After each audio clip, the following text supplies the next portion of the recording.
Hello everyone, welcome to Samta Education Trust. This is Neelam, your mentor for English, and today we are going to discuss reading comprehension. So as you know guys, from last few sessions we are discussing the same topic because this topic is very important for all your upcoming banking exams. And one thing, today's topic is related to your mains exam because this kind of pattern has been seen for a few years in your mains exam. So without further delay, let's get started. So as per the direction, read the following passage carefully and answer the questions given below. मतलब कि जो दिया हुआ passage है उसे अच्छे से आपको केयरफुली पढ़ना है. एंड आज का जो पैसेज होगा ये थोड़ा काफ़ी हाई लेवल का होगा, थोड़ा टफ लेवल का होगा.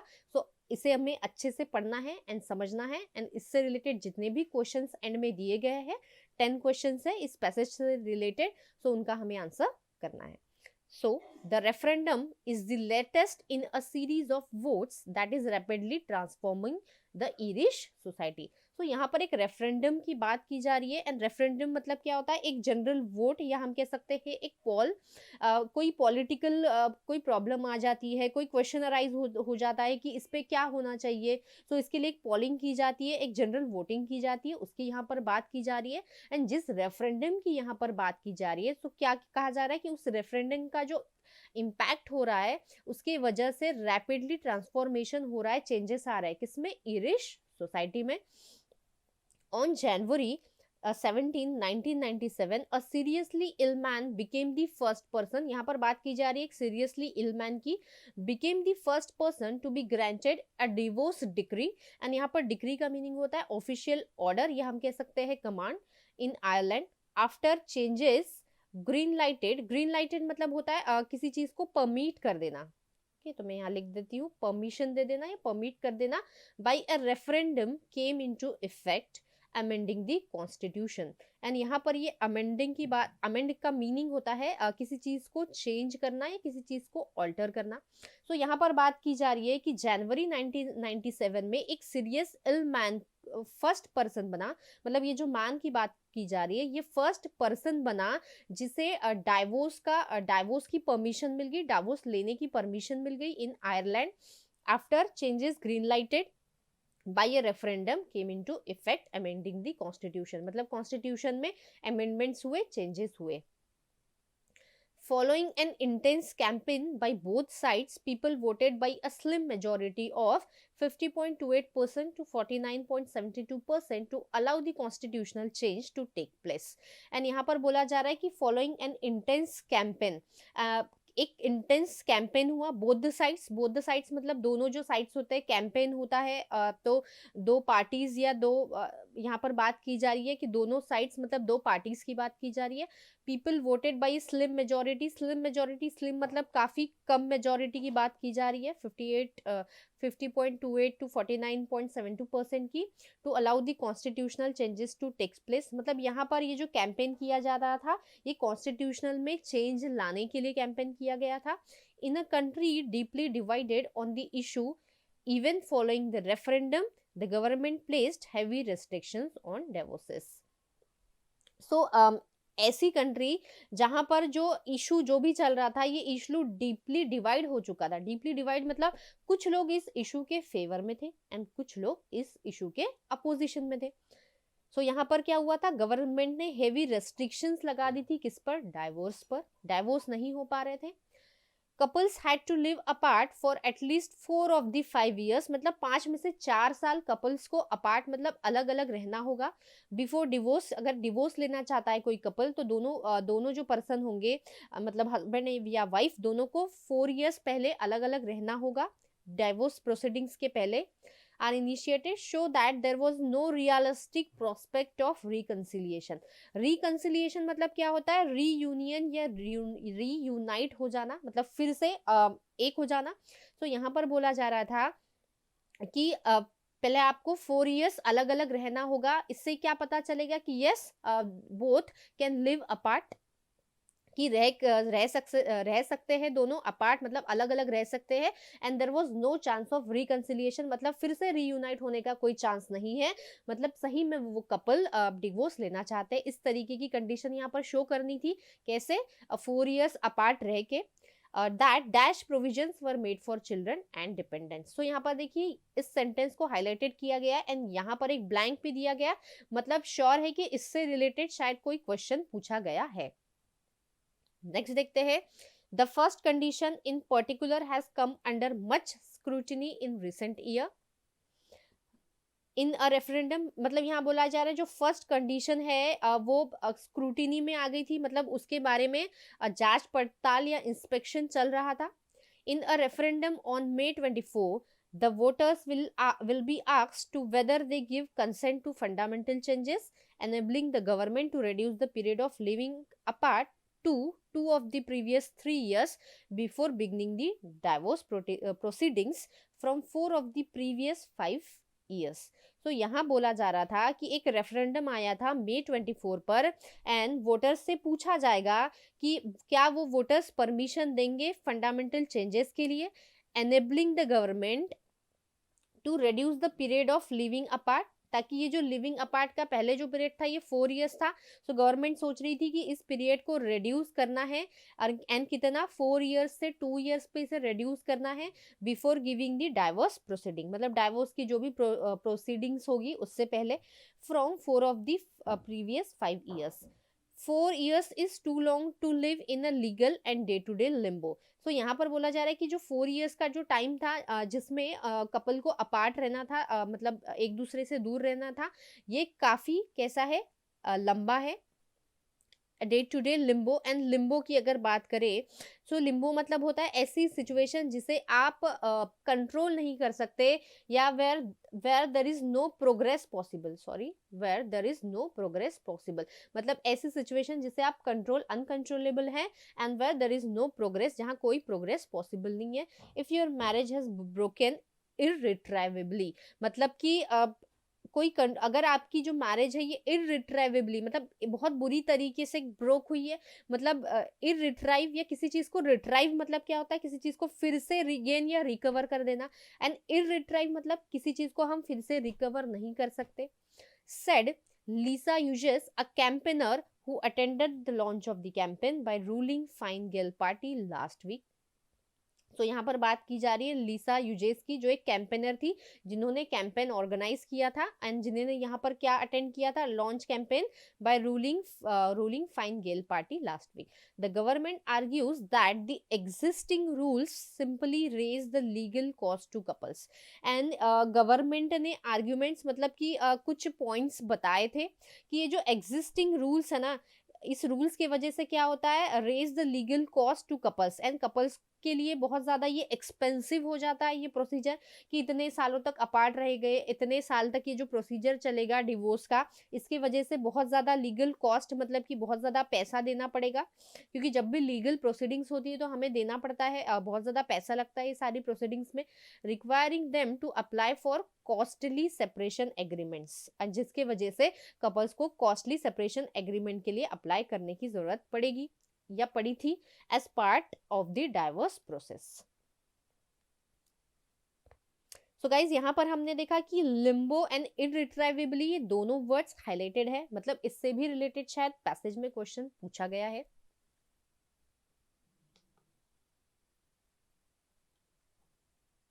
नेक्स्ट देखते हैं, it also insist that it is only this aspect of safeguards that will be change, मतलब यही कुछ एस्पेक्ट्स है जो क्या होंगे, चेंज होंगे। The law today traps couples in irretrievably failed relationships rather than supporting families, the currently lengthy separation period requirement can damage them। And ये जो लॉ होता है ये क्या होता है, ट्रैप कर लेता है, जकड़ लेता है कपल को, मतलब कि अगर इतना टाइम लगेगा किसी चीज की लीगल प्रोसीडिंग के लिए, तो वही चीज में पर्सन को इन्वॉल्व रहना होगा, एंड रादर देन सपोर्टिंग, ना तो वो अपनी फैमिली को सपोर्ट कर पाएंगे, क्योंकि जो करंट लेंदिंग सेपरेशन पीरियड जो यहाँ पर हमने पढ़ा था कि 4 इयर्स अपार्ट रहना है, देन प्रोसीडिंग्स होंगी, सो इस वजह से जो कपल होगा उसे काफी डैमेज पहुंच सकता है। This surely can not be acceptable in modern island, and ये जो चीजें थी ये श्योरली अनएक्सेप्टेबल थी, बिल्कुल एक्सेप्टेबल नहीं थी, कहाँ, मॉडर्न आयरलैंड में। Said Josepha Madigan, the cultural minister Josepha Madigan ने कहा था ये, and former family lawyer who has led the campaign to change the law through a private member's bill. And यहाँ पर इन्होंने एक कैंपेन रेस किया था जिसके मतलब एक प्राइवेट मेंबर बिल के द्वारा ये जो भी रूल था या जो भी लॉ था उन्हें इसे चेंज करना था, इस वजह से उन्होंने एक कैंपेन रेस किया था। The referendum is the latest in a series of votes that is rapidly transforming the Irish society. Same चीज रिपीट की गई है जो हमने फर्स्ट लाइन में देखी थी इस पैसेज के स्टार्टिंग में। It will take place just under a year from the country voted in favor of repealing। and यहाँ पर बात की जा रही है repealing, and repealing मतलब होता है कैंसिल करना, किसी चीज को नलिफाई कर देना। एंड ये जो रूल में चेंज करने की बात की गई थी, it will take place just under a year, just एक साल में ही हो जाएगा। कब? After the country voted in favour of a cancelling a constitutional amendment that banned abortion, जिसमें अबॉर्शन जो था ये बैन किया गया था। That followed a campaign in which death of Savita Halappanavar, a young dentist originally from Karnataka. So यहाँ पर देखिए हमने देखा कि कुछ एग्जाम्पल्स भी मेंशन किया जा रहा है। यहाँ पर एक पर्सन का एग्जाम्पल मेंशन किया जा रहा है कि इनकी डेथ के बाद यंग, ये क्या थी, सविता जो थी, सविता हलप्पनवार, ये एक यंग डेंटिस्ट थी। कहाँ से? ओरिजिनली कर्नाटका से। Was put at the heart of the debate. Heart of the मतलब डिबेट, काफी इनके बारे में चर्चा की जा रही थी, इसका मतलब ही होता है she was at the heart of the debate. In 2015, a referendum had also heralded the introduction of some same sex marriage. तो सेम सेक्स मैरिज के बारे में भी इंट्रोडक्शन मतलब दिया गया था, बताया गया था। The voters have highlighted the rapid change taking place in Ireland's Catholic dominated society but have also been influenced by the use of deliberative procedures by a national citizens, argue Jen Suter, a professor at Dublin City University, in a paper for London School of Economics, referring to the assemblies of randomly selected members of the public who come together to debate, hear evidence and vote on contentious issues. तो यहाँ पर ये कि बहुत बड़ा examples है, आपने देखा कि बहुत सारे यहाँ पर फैक्ट्स इस पैसेज में हम देख रहे हैं। जैसे यहाँ पर इनका ये सविता हलप्पनवार का एक एग्जाम्पल दिया। देन इसके पहले वाले हमने स्लाइड में देखा कि एक इल पर्सन को सबसे पहले परमिशन मिली थी डिवोर्स की, वो हमने देखा। तो काफी एग्जाम्पल्स हैं यहाँ पर, ये देख पा रहे हैं हम लोग कि the vote highlighted the rapid change को हाईलाइट किया था जो भी वोटर्स थे उन्होंने। Place in Ireland Catholic dominated society but also been influenced by the use of deliberative procedures.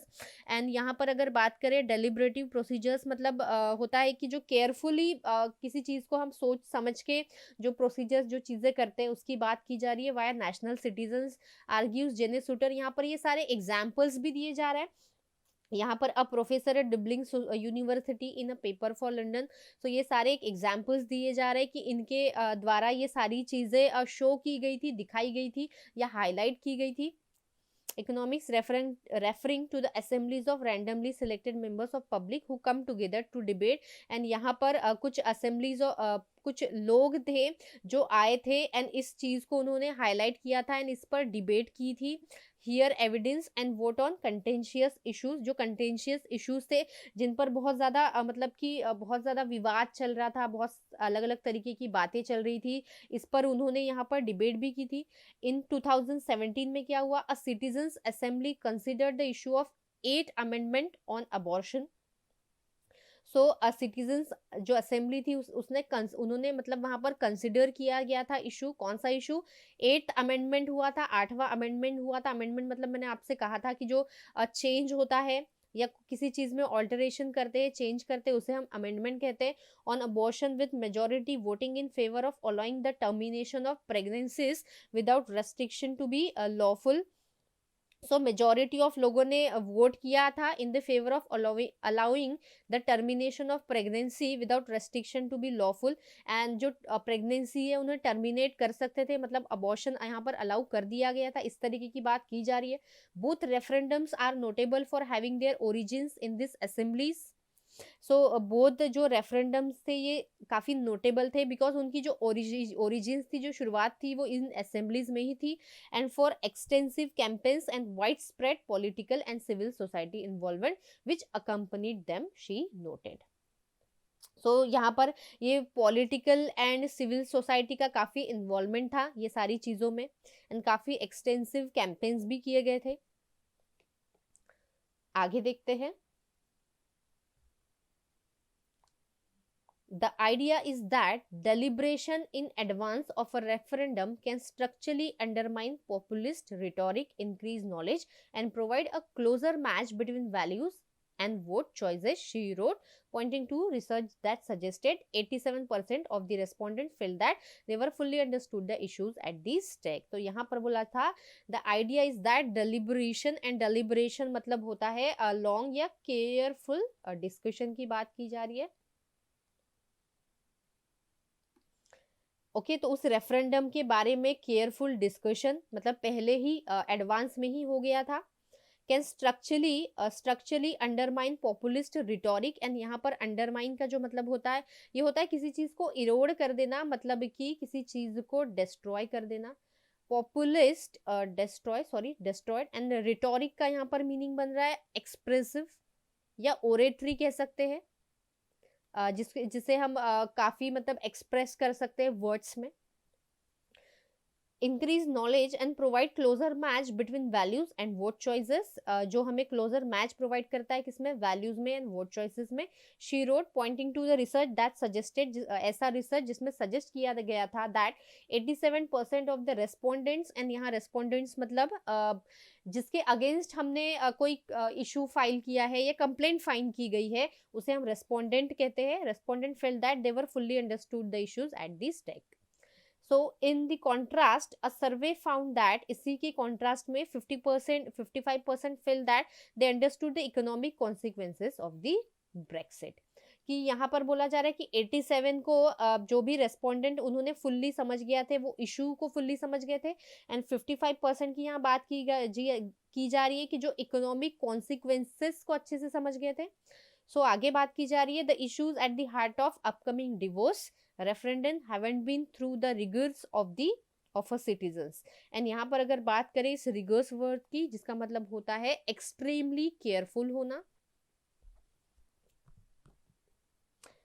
Rigors of a citizens assembly through there has already been analysis aplenty, including from Ireland's Law Society, which has come out strongly in the favor of the change. So यहाँ पर ये जो referendum था and जितने भी यहाँ बात की जा रही है issues at the heart of upcoming divorce की, अपकमिंग डाइवोर्स से रिलेटेड जितने भी इश्यूज थे उन्हें केयरफुली यहाँ पर देखा गया था। कहाँ पर ऑफ अ सिटीजन्स असेंबली के जितने भी मतलब इसके अंडर जो भी चीजें आ रही थी या जो भी रेफरेंडम जो भी चेंजेस थे उन्हें केयरफुली पढ़ा गया था। Though there has always been analysis aplenty, analysis भी काफी किया गया था, including from Ireland's law society which has come out strongly in the favour of the change. कि जो सोसाइटी थी ये बहुत ज्यादा फेवर में थी इस चेंज के। The issue has also commanded support across political parties, and ये जो इशू था ये काफ़ी मतलब इस इशू को काफ़ी सपोर्ट की ज़रूरत थी पॉलिटिकल पार्टीज के द्वारा with an organize opposition campaign. And एक ऑर्गेनाइजेशन कैंपेन यहाँ पर ऑर्गेनाइज कर मतलब एक कैंपेन ऑर्गेनाइज करने की बात की जा रही है, येट टू एमर्ज, जो एमर्ज होने का था। स्टिल विथ पॉल्स मतलब यहाँ पर वोट्स की बात की जा रही है, suggesting a sizeable level of opposition, काफी बड़ा अपोजिशन था अमंग दी पब्लिक के बीच में। One poll by a popular talk show found, एक टॉक शो था जिसमें फाउंड किया गया था that 26% plan to vote no, and 26% की पॉपुलेशन की ऐसी प्लानिंग है कि ये जो भी रेफरेंडम है ये इसके खिलाफ, मतलब कि इनका जो आंसर होगा वो नो होगा। And there is little space for complacency, and complacency मतलब यहाँ पर बात की जा रही है सेल्फ सेटिस्फैक्शन की। तो आई होप गाइस सभी को क्लियर है इस पैसेज मतलब इस पैसेज का मीनिंग कि किस तरीके की यहाँ पर बात की जा रही है। सो हमने देखा कि यहाँ पर ये चेंजेस एंड रेफरेंडम की एंड लॉ से रिलेटेड बात थी, एंड हमने यहाँ पर देखा कि इस पैसेज में काफी सारे एग्जाम्पल्स एंड काफी सारे फैक्ट्स, जैसे कि यहाँ पर 87, 55% एंड 26 काफी सारे फैक्ट्स भी यहाँ पर सारे एक्सप्रेस किए गए हैं, बताए गए हैं। So let's discuss questions. So first question है what is the tone of the passage. So देखिए गाइस यहाँ पर इसका सही आंसर क्या हो सकता है।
So let's check guys.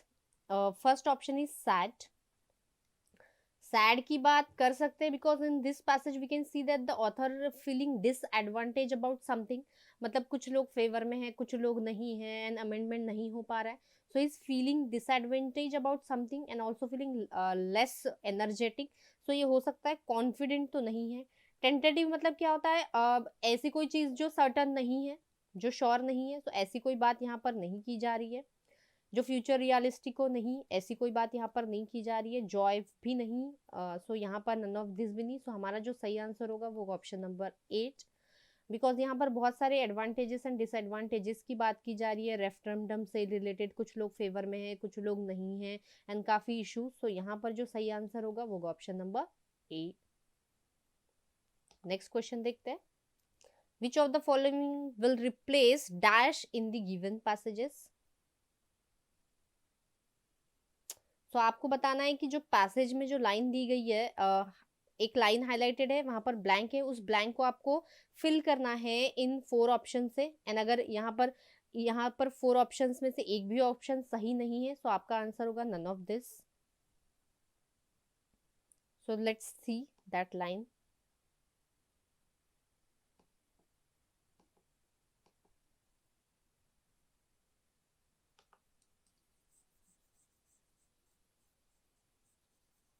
तो देखिए गाइज, यहाँ पर ये हाईलाइटेड लाइन है, एंड मैंने आप जब हम डिस्कस कर रहे थे पहले ही मैंने आपसे कह दिया था कि शायद इससे रिलेटेड कोई क्वेश्चन पूछा गया है, एंड यहाँ पर क्वेश्चन पूछा जा रहा है. सो यहाँ पर बोला है आपके पास 4 ऑप्शंस है, एंड 4 ऑप्शंस को मैं यहाँ पर लिख देती हूँ.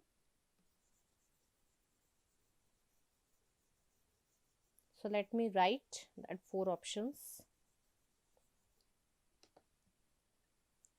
यहाँ पर लिख देती हूँ. First option is during. Okay, first option is during. Second option is adequate.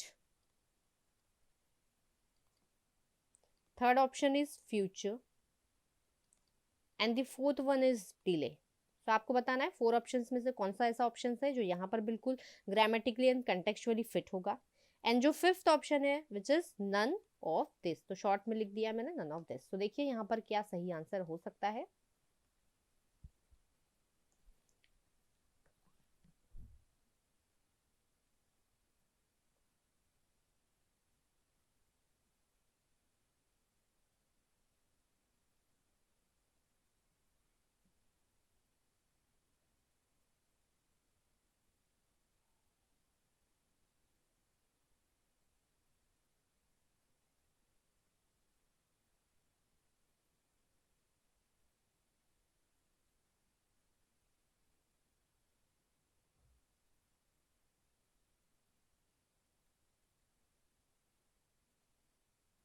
So let's check.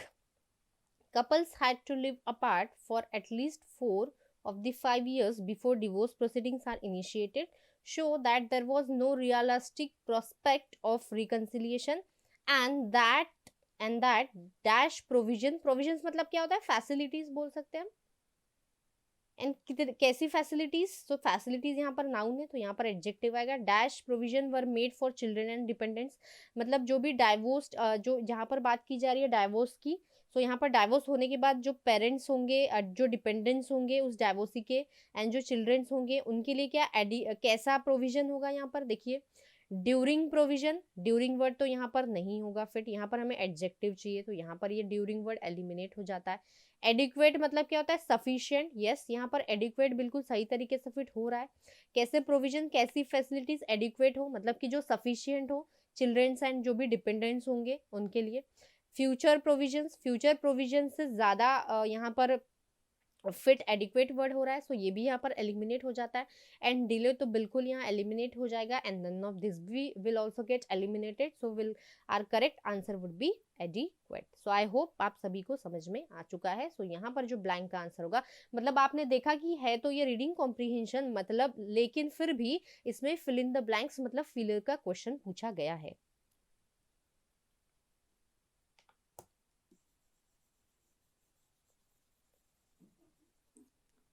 Next question देखते हैं गाइस. सो क्वेश्चन नंबर 2 का हमारा आंसर था एडिक्वेट, सो यहाँ पर जो वर्ड आएगा वो एडिक्वेट होगा। नेक्स्ट क्वेश्चन देखते हैं, which of the following is false according to the passage. So देखिए पैसेज के अकॉर्डिंग इनमें से कौन सा गलत है, फॉल्स है, आपको बताना है।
सो देखिए गाइस सही क्या आंसर हो सकता है। एंड इस तरीके के क्वेश्चन को सॉल्व करने के लिए हमें पैसेज बहुत थोरोली पढ़ना होता है। जैसे मैंने कहा था, ये फिगर्स एंड फैक्ट्स जहाँ पर भी दिए जाता है ये बहुत ज़्यादा ध्यान से आपको केयरफुली पढ़ना होता है। तो ये सारी चीज़ें, एंड आपको इस क्वेश्चन में बताना है कि इन पॉइंट्स में से कौन सा पॉइंट फॉल्स है, या सारे के सारे all given sentences are false.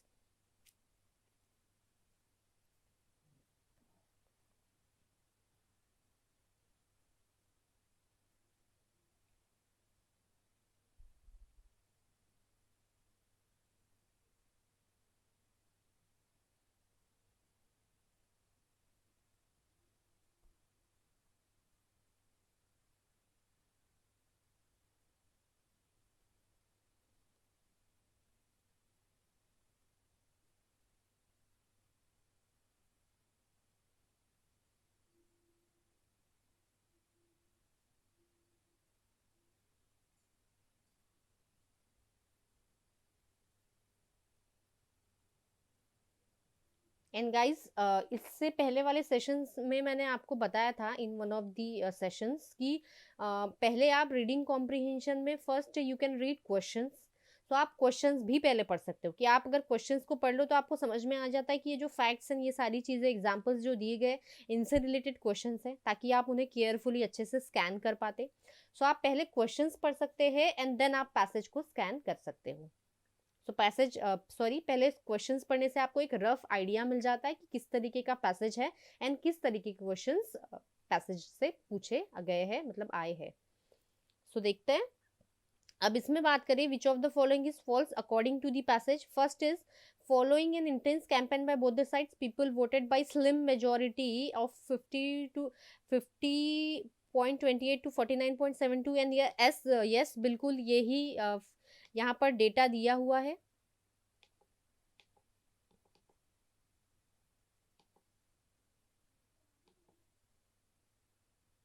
देखिए यहाँ पर सेम यही डेटा दिया हुआ है, बिल्कुल फिगर्स भी बिल्कुल, नंबर्स भी बिल्कुल सही है। सो जो हमारा फर्स्ट पॉइंट है ये बिल्कुल सही है in context of the passage, and passage से ही आपको आंसर देना है। सो बिल्कुल सही है, मतलब ये हमारा आंसर नहीं होगा। In 2015, a referendum had also heralded the introduction of the same-sex marriages. Yes, 2015 में ही यहाँ पर ये बात कही गई थी। सो ये भी सही है, मतलब ये हमारा आंसर नहीं है, क्योंकि जो गलत होगा in context of the passage वो हमारा आंसर होगा, क्योंकि हमें यहाँ पर फॉल्स बताना है। इन 2080 a citizens assembly considered the issue. So इस पॉइंट को अगर हम चेक करें तो यहाँ पर देखते हैं इन 2017 a citizen assembly considered the issue of 8th amendment, and जहाँ पर 8th अमेंडमेंट की बात की जा रही है 2017 में की जा रही है।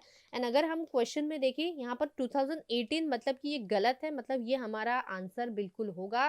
तो सॉरी, यहाँ पर हमें क्रॉस नहीं, हमें यहाँ पर राइट मार्क लगाना है, because this is our required answer, क्योंकि फॉल्स बताना था एंड बिल्कुल ये फॉल्स है, क्योंकि यहाँ पर ये जो पैसेज में दिया गया ये 2017 की बात है, ना कि 2018 की। देन ये अगर हमारा आंसर है तो सारे फॉल्स हो जाएंगे, क्योंकि यहाँ पर आइदर या तो सारे के सारे फॉल्स है या कोई एक फॉल्स है, एंड हमें फॉल्स स्टेटमेंट मिल चुका है, तो ये भी एलिमिनेट हो जाता है, ये भी एलिमिनेट हो जाता है, and our required answer would be option number C. Let's check next question. According to the passage, how much percentage of people understood the economic consequences of Brexit? So देखिए इसका आंसर कहां पर होगा।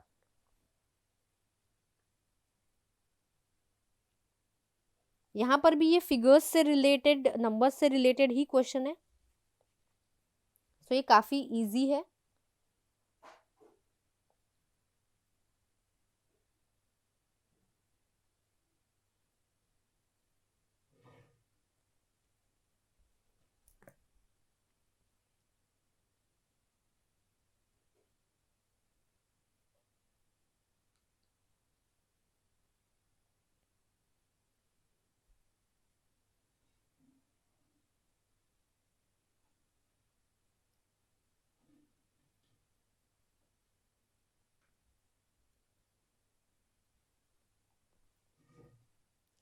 सो let's check guys, यहाँ पर बोला जा रहा है कितने percentage of people understood the economic consequences of Brexit.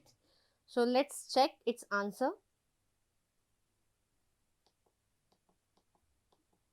यहाँ पर बात की गई थी लास्ट पैसेज में ब्रेक्सिट की, एंड यहाँ बोला है 55% felt they understood the economic consequences of Brexit, so 55% is our right answer.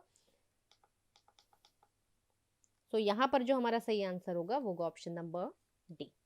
Next question check करते हैं। Which of the following is closest meaning of the word limbo mention in the passage. So देखिए limbo word already passage में highlighted है, and इसका क्या meaning हो सकता है।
सो गाइज बात करें इस लिम्बो वर्ड की, अनफिनिश जो फिनिश नहीं है, इनकम्प्लीट, अंडरमाइंड, एंड अंडरमाइंड की अगर यहाँ पर बात करें तो अंडरमाइंड का जो मीनिंग होता है वो होता है किसी चीज को इरोड कर देना, डिस्ट्रॉय कर देना, एंड अनरिजॉल्व जो रिजॉल्व नहीं है, ये सारे के सारे इस वर्ड के सिनोनिम्स है। एंड यहाँ पर सॉरी सिनोनिम्स है, ये सारे के सारे इस लिम्बो वर्ड के सिनोनिम्स है, एंड हमें यहाँ पर क्लोजेस्ट मीनिंग बताना है, तो सारे के सारे यहाँ पर सिनोनिम है, सारे के सारे इस वर्ड के मीनिंग्स है, सो हमारा जो आंसर होगा वो होगा option number E, that is all of the above. Next question is which of the following is farthest meaning of the word irretrievably mentioned in the passage। irretrievably, so देखिए इसका सही answer क्या हो सकता है। एंड गाइस एक बार फिर से लास्ट क्वेश्चन देखिए, यहाँ पर पूछा था क्लोजेस्ट। क्लोजेस्ट का मतलब होता है कि आपको इसका मीनिंग बताना है, एंड जब का बात करते हैं फारदेस्ट मीनिंग, अगर आपको यहाँ मीनिंग दिख रहा है तो इसका मतलब ये नहीं है कि मीनिंग पूछा गया है, फारदेस्ट मीनिंग मतलब कि इसका आपको अपोजिट पूछा गया है। तो देखिए इररिट्राइवेबली का अपोजिट क्या होगा।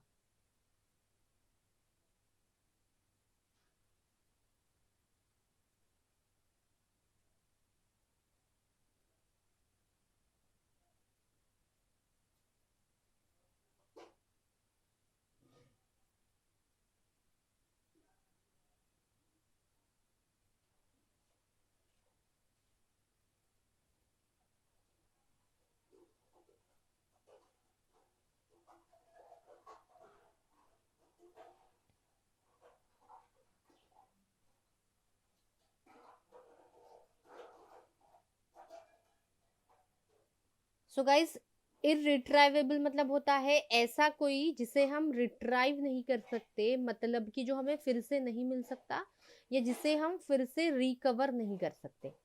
ओके जो इररिट्राइवेबल है वो रिकवर नहीं किया जा सकता या फिर से रिकवर रिगेन नहीं किया जा सकता।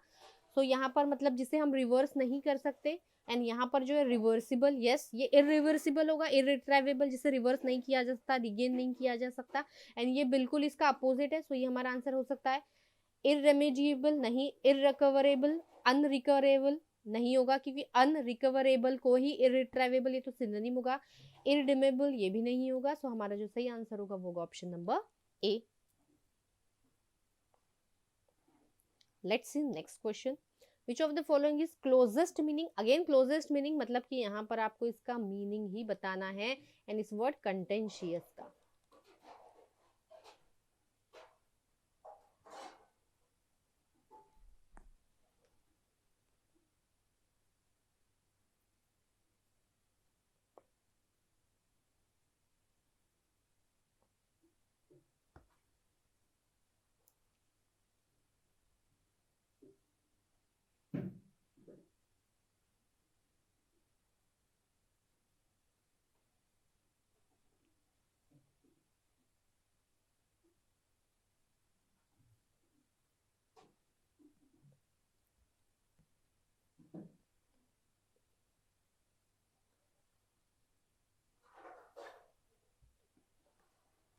एंड गाइज वन थिंग कि आपको यहाँ पर जैसे कंटेंशियस वर्ड का आपको मीनिंग भी पता है, बिकॉज इन इंग्लिश एक वर्ड के बहुत ज़्यादा अलग अलग तरीकों से भी यूज़ किए जाते हैं।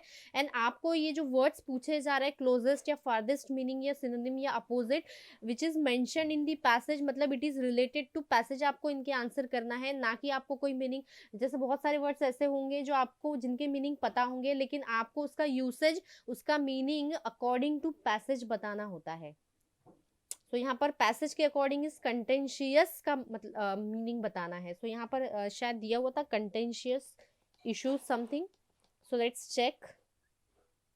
यस कंटेंशियस इश्यूज, ऐसे इश्यूज जो कंटेंशियस है। तो देखिए इसका सही आंसर क्या हो सकता है।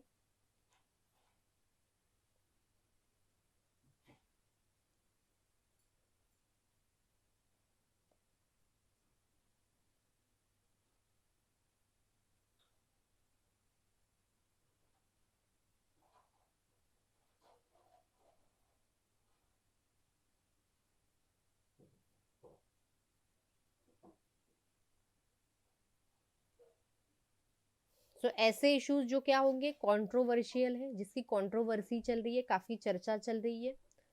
सो यहाँ पर इसका आंसर ऑप्शन नंबर बी होगा, बाकी सारे एलिमिनेट हो जाएंगे options. Let's check 8th question. Which of the following is farthest meaning of the word complacency mentioned in the passage? So आपको बताना है complacency का क्या meaning होगा। So let's check this word in the passage. So here is that word complacency. So देखिए यहाँ पर इसका meaning क्या होगा। Yet to still with polls suggestive a sizable level of opposition among the people. One poll by Popular Talk Show found that 26% plan to vote no. There is little space for complacency. Complacency के लिए little space है, मतलब little space for complacency. So let's check. देखिए क्या हो सकता है इसका सही आंसर।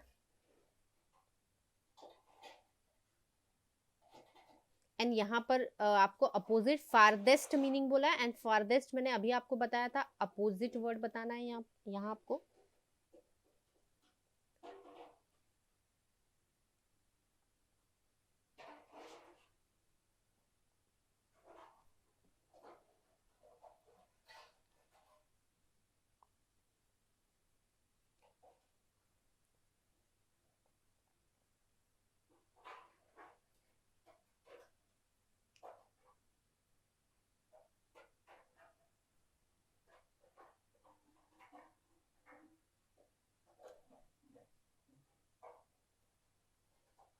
सो आई होप सभी का आंसर आ चुका है। कॉम्प्लिसेंसी का मतलब होता है सेल्फ सेटिस्फैक्शन, एंड यहाँ क्योंकि आपको इस वर्ड का अपोजिट बताना है, तो यहाँ पर जो सही आंसर होगा वो होगा डिससेटिस्फैक्शन। सेटिस्फैक्शन का अपोजिट डिससेटिस्फैक्शन। सो सारे all options, other options will get eliminated. So सही आंसर होगा option number C.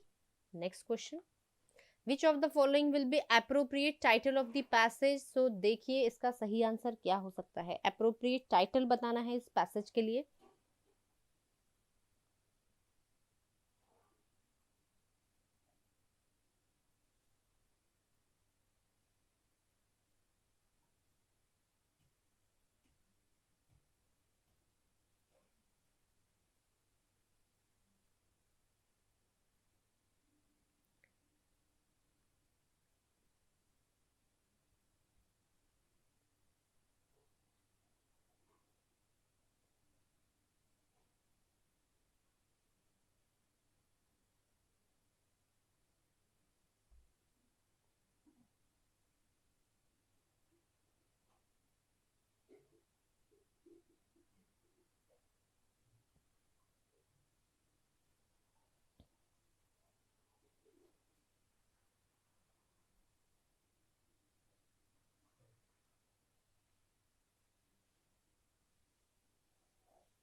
So let's check guys. Divorce system शायद हो सकता है। Government reforms towards divorce system, ये इतना अप्रोप्रिएट नहीं लग रहा है। Divorce system in different countries की यहाँ पर बात ही नहीं की गई है। Making divorce is easy and cheaper in Ireland, yes ये बिल्कुल हमारा सही ऑप्शन हो सकता है, क्योंकि यहाँ पर सिर्फ डाइवोर्स सिस्टम नहीं, यहाँ पर आयरलैंड की इस पैसेज में आयरलैंड से रिलेटेड सारी चीजें एंड रूल्स से रिलेटेड बात की गई है। एंड यहाँ पर कंक्लूजन में भी बोला गया है कि divorce is easy and cheaper in Ireland, इस तरीके की बात की गई है। सो यहाँ पर जो सही ऑप्शन होगा वो ऑप्शन नंबर डी होगा। ई भी यहाँ पर एलिमिनेट हो जाता है। नेक्स्ट क्वेश्चन देखते हैं। A sentence is bold is divided into 4 parts. Find if there is error in any part of the sentence and make that as your answer. So एक sentence bold में दिया गया है एंड आपको find करना है कि उस सेंटेंस में अगर कोई एरर है। तो यहाँ पर देखिए, यहाँ पर ये सेंटेंस है द से लेके यहाँ तक एंड हो रहा है, 4 पार्ट्स में डिवाइड कर दिया गया एंड आपको देखना है कि इसके किस पार्ट में एरर है। एंड अगर किसी भी पार्ट में एरर नहीं है so your answer would be no correction required, मतलब नन ऑफ द अबाउट या जो भी आपका यहाँ पर ऑप्शन होगा। सो देखिए इसके किस पार्ट में एरर है।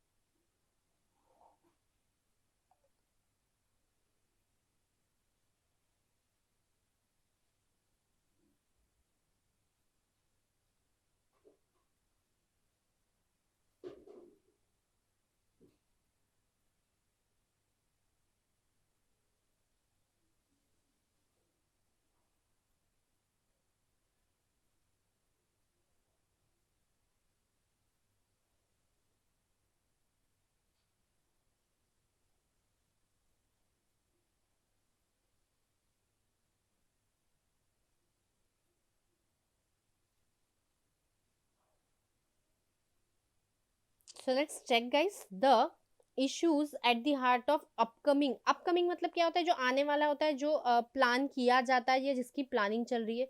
सो अपकमिंग डाइवर्स रेफरेंडम, यहाँ पर ये in the context of this sentence ये बिल्कुल गलत वर्ड लग रहा है, अपकमिंग नहीं, यहाँ पर फोर्थ कमिंग होगा।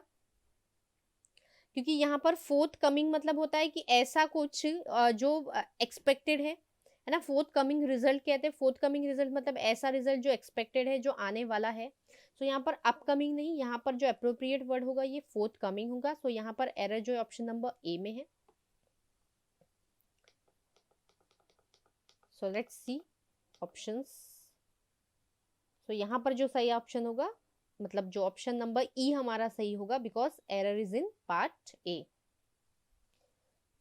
सो ये थे गाइस रिलेटेड टू पैसेजेस, जितने भी क्वेश्चंस थे हमने सॉल्व किए हैं। एक बार मैं फिर से आप सभी से डिस्कस करने जा रही हूँ कि जो भी ट्रिक्स थी इस पैसेज से रिलेटेड। सो इससे पहले वाले सेशंस में बताया था कि आप एक बार क्वेश्चंस भी रीड कर सकते हैं, क्योंकि जिन लोगों की प्रैक्टिस नहीं होती उन लोग के लिए बहुत ज़्यादा इंपॉर्टेंट होता है कि पहले क्वेश्चंस को रीड कर ले, ताकि आपको एक रफ आइडिया मिल जाता है। देन सेकेंड ट्रिक ये होता है कि मैंने जैसे यहाँ पर हमने जैसे देखा कि काफ़ी सारे 4 से 5 से 6 question I think was related to synonyms and antonyms, मतलब आपको क्लोजेस्ट एंड यहाँ पर फारदेस्ट मीनिंग पूछा गया था, मतलब ये सिनोनिम एंड एंटोनिम्स से रिलेटेड थे।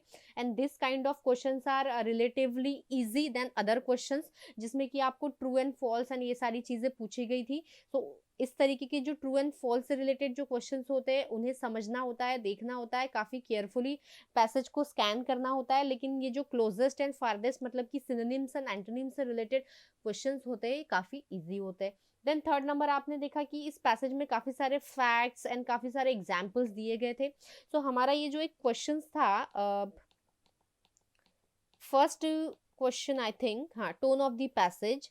सो यहाँ पर हमने अगर आप अच्छे से इस पैसेज को देखते तो आपको समझ में आता कि इस पैसेज की जो टोन होती वो एनालिटिकल भी हो सकती थी। मतलब अगर आपके पास ऑप्शन में ये एनालिटिकल होता, सपोज डी नंबर का ऑप्शन एनालिटिकल, तो आपका आंसर बिल्कुल ये भी हो सकता था। क्योंकि एनालिटिकल मतलब क्या होता है, जब ऑथर किसी चीज को बहुत सारे फैक्ट्स, फिगर्स एंड एग्जाम्पल के साथ एक्सप्रेस करता है, तब जो पैसेज होता है ये एनालिटिकल टाइप का होता है, एनालिटिकल टोन का होता है। लेकिन यहाँ पर ये गिवन नहीं था, but just I wanted to tell you या एक्सप्लेन यू कि एनालिटिकल टोन यहाँ पर क्या होती है। And then next point is, next tip is कि जितनी भी चीजें हाईलाइटेड होती है पैसेज में उसे केयरफुली रीड करना होता है, क्योंकि 99% चांसेस होते हैं कि उस हाईलाइटेड चीजें से क्वेश्चन अराइज होना ही है। सो आई होप आप सभी को ये पैसेज अच्छे से समझ में आ चुका है। सो आगे बढ़ते हैं, कुछ क्वेश्चन है आपके लिए यहाँ पर, वोकैबुलरी क्विज है, because learning vocabulary every day makes मतलब आपकी प्रिपरेशन को एक नेक्स्ट लेवल पर लेकर जाता है। अगर आप रोज के रोज वोकैबुलरी लर्न करते हो, वोकैबुलरी, क्योंकि आप सभी को पता है कि हर एक टॉपिक में इंग्लिश में, मतलब इंग्लिश बना ही किससे होता है, वोकैबुलरी से ही बना होता है, वर्ड से ही बना होता है। सो यहाँ पर देखिए, फर्स्ट आपको बताना है मल्टीफेरियस का सिनोनिम।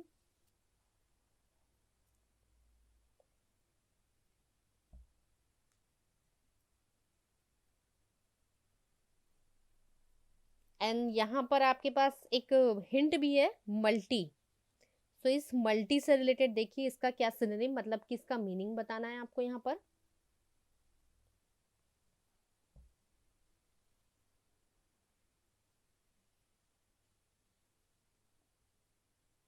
मल्टीफेरियस।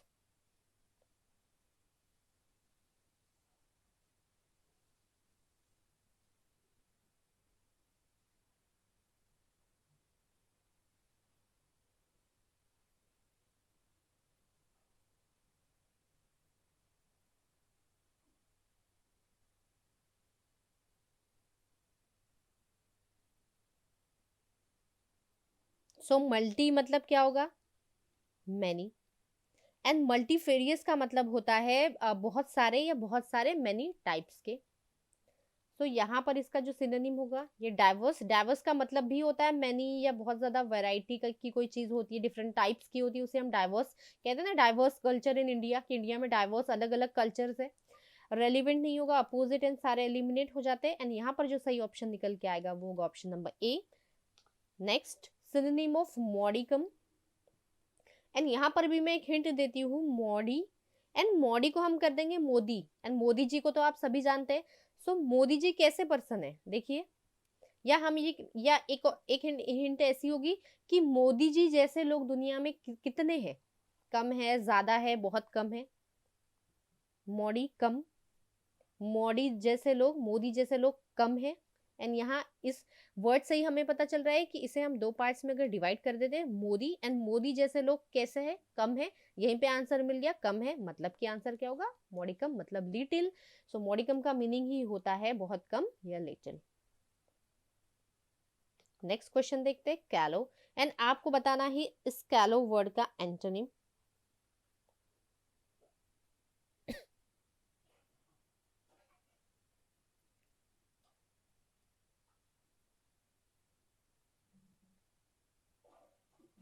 एंड यहाँ एंटोनिम बताएंगे। सो अगर बात करें इस कैलो वर्ड की, सो कैलो मतलब होता है इमैच्योर, जो मैच्योर ना हो। सो यहाँ पर दिख ही रहा है डायरेक्टली हमें answer, option number C, mature opposite हो जाएगा। Next question is coagulate, and देखिए कोएगुलेट का क्या होगा अपोजिट, यहाँ भी एंटोनिम बताना है।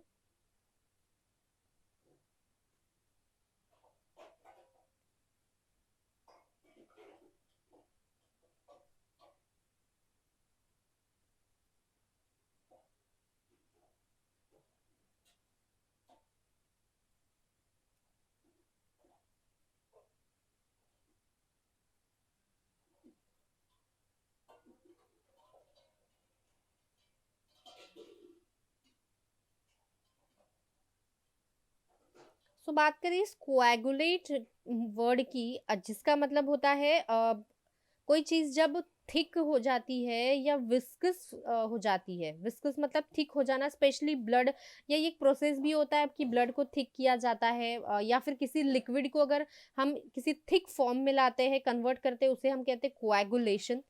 सो यहाँ पर क्या होगा, डिस्पाइस नहीं, डिसॉल्व करना, यस, किसी चीज को थिक बनाना, जमाना अगर कहेंगे हिंदी में। एंड डिसॉल्व मतलब क्या होता है, उसको डिसॉल्व कर देना। सो यहाँ पर सही ऑप्शन ऑप्शन नंबर बी होगा, ये सारे ऑप्शंस एलिमिनेट हो जाएंगे। So thank you very much guys, keep studying, keep rocking.